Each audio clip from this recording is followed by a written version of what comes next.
Paris ఒలింపిక్స్లో భారత boxer Nishant Dev అత్యుత్తమ ప్రదర్శన చేసినప్పటికీ నిరాశ ఎదురైంది. 71 కేజీల విభాగంలో క్వార్టర్ ఫైనల్లో మెక్సికో బాక్సర్ మార్కో వేడే చేతిలో 4-1 తేడాతో నిశాంత్ ఓడిపాడు.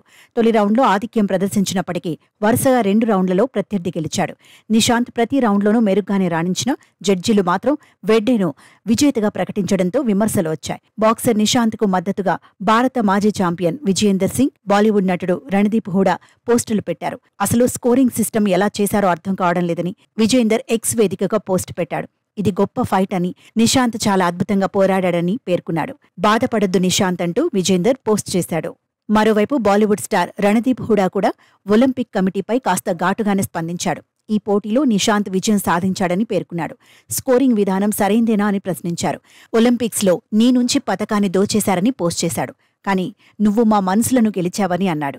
ఈ ఘటన అత్యంత బాధాకరమని, ఇలాంటివి చాలా జరిగాయని రణదీప్ పేర్కొన్నాడు.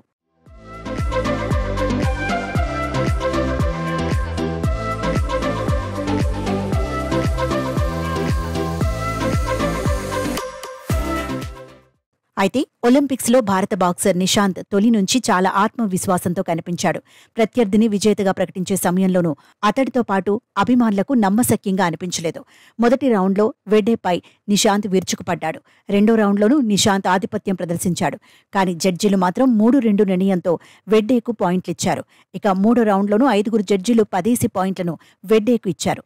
ఇక నిశాంత్కు 9 చొప్పున పాయింట్లు ఇవ్వడంతో ఒలింపిక్స్లో ఓటమి తప్పలేదు.